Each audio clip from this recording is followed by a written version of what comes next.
Blessed are those who have not seen and yet have believed. This week's Gospel talked about doubting Thomas. In the reading, Jesus rose from the dead and appeared to most of his disciples, but Thomas wasn't there.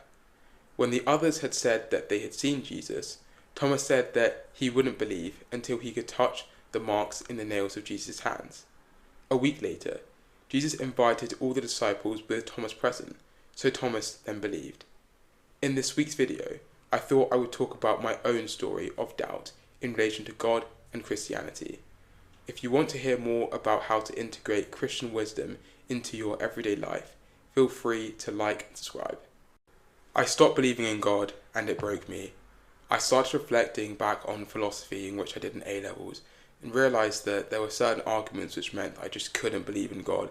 I tried as hard as possible, but it just wasn't happening. And this was one of the toughest moments for me because I've been a Christian my entire life. I went to church with my family, prayed with them, even my name comes from Christian origins. I've had letters which I wrote to myself about God from 10 years ago. So I felt super isolated that Christianity was in my identity and I didn't really know what to do or what to believe in now. Do I now leave church? What's the point of even praying anymore?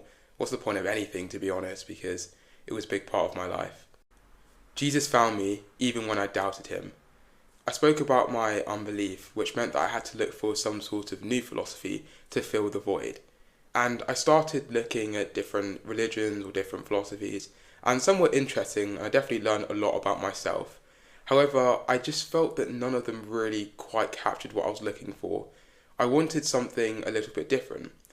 This is when I started reflecting more on the golden rule, to do unto others as you wish to be done unto yourself, and then also looking at the sort of main points of different religions. So with Christianity, it's the greatest commandments, and I thought, you know what, that sounds like the philosophy that I want to follow, even though I didn't necessarily believe in Christianity.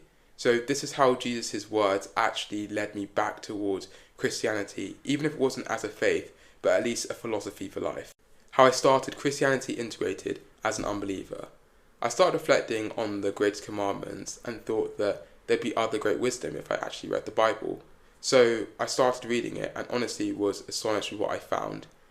I thought to myself, okay, maybe you don't believe in Christianity as a faith or necessarily the supernatural elements of it, but you do think that it's a brilliant philosophy for life. So why don't you try and just integrate Christian wisdom into your everyday life, which is what led to Christianity Integrated. This also means that I believe it's helpful for whether you're an unbeliever, a believer, or anywhere in between, because it looks at Christianity from more as a philosophy for life and not necessarily just a faith or a religion. While losing my faith was the best thing that ever happened to me, I started thinking, God, if you're real, why would you make me not believe in you? Why would you try and pull me away from my family, from my beliefs, from even my identity?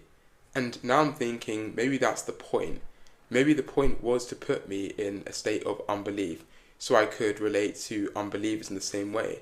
So I would know that it's not as simple as just being believe harder and then you'll find God.